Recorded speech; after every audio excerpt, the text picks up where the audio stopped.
বিশুদ্ধ বাতাস, সুস্থ ফুসফুস, এই জায়গাটিতে আমরা অনেকটা পিছিয়ে আছি, কিন্তু তারপরেও কিন্তু আমরা অনেক চিকিৎসার মানটাকে অনেক মাত্রায় বাড়িয়ে এনেছি। তো সেই জায়গা থেকে যদি আমরা একটু বলি যে এই যে ফুসফুসের কোন ধরনের সমস্যাগুলো নিয়ে, স্যার যেহেতু প্রাইভেট প্র্যাকটিস আছেন, স্যার আছেন সরকারি, দুই জায়গা থেকে আমরা শুনবো। স্যারের কাছ থেকে শুরুতে একটু জানতে চাচ্ছি যে কি ধরনের সমস্যাগুলো সাধারণত কমনলি স্যার আপনার কাছে নিয়ে আসে?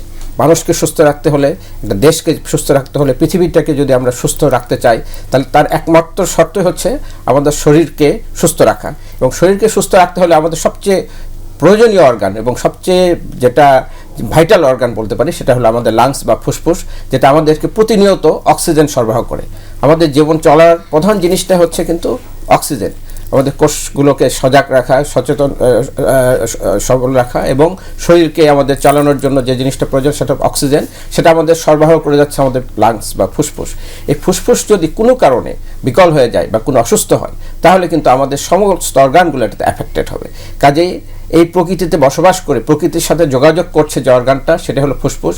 এই ফুসফুসকে আমাদের যে কোনো মূল্যে সর্বদা আমাদেরকে সুস্থ এবং সবল রাখতে হবে। এটার জন্য যা কিছু প্রয়োজন সেটা নিয়ে আমরা কিন্তু আজকে এই আলোচনায় আমরা নিয়ে আসবো।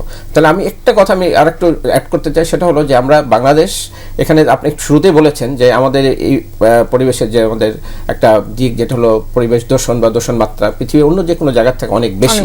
কাজেই অন্য যে কোনো দেশের চেয়ে বা অন্য কোনো যে কোনো এনভায়রনমেন্টের চেয়ে আমাদেরকে আমাদের ফুসফুসটাকে বেশি এটাকে কনসার্ন নিতে হয়, ফুসফুসের ব্যাপারটা।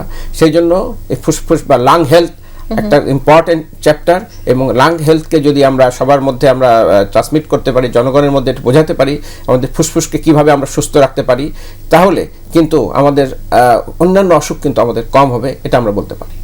অনেক ধন্যবাদ স্যার। স্যার আমি আপনার কাছে আসছিলাম, যেহেতু স্যার আমি এটাই বলছিলাম যে সরকারি একটা জায়গাতে স্যার আপনি কাজ করছেন, সেখানে আসলে যে ধরনের পেশেন্টরা আসে, অনেক সময় প্রাইভেটের পেশেন্টরা একটু ডিফারেন্ট হয়, কারণ ওদের সচেতনতা একটু বেশি থাকে। সেইখান থেকে যদি স্যার বলেন যে কোন সমস্যাটা আছে যেটা আপনারা বেশি পাচ্ছেন মানে সাধারণত? ধন্যবাদ ডাক্তার মলি। আসলে দেখুন, আমি আছি জাতীয় বক্ষব্যাধি ইনস্টিটিউট ও হাসপাতাল, যেটা আগে টিবি হসপিটাল নামেই পরিচিত ছিল। তো নাম দেখেই বুঝতে পারছেন যে এখানে টিবি হসপিটাল, মানে এখানে কিন্তু টিবি রোগীর সংখ্যা অনেক বেশি থাকে।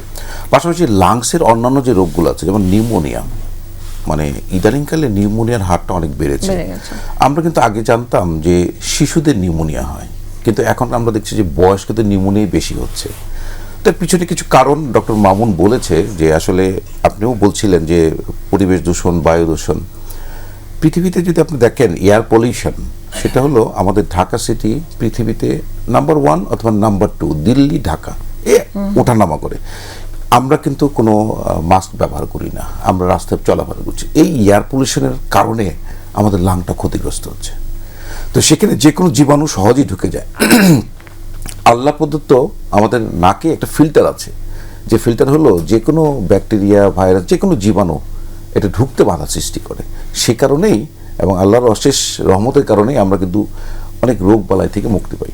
কিন্তু যখন এই আমাদের ন্যাচারাল যে ফিল্টার, এটা যখন বাধাগ্রস্ত হয়, তখন ওদের সহজেই আপনার যে কোনো টিবি জীবাণু বলেন, নিউমোনিয়া জীবাণু বলেন, ভাইরাসের জীবাণু বা কোভিডের জীবাণু বলেন, সহজেই কিন্তু চলে যাচ্ছে।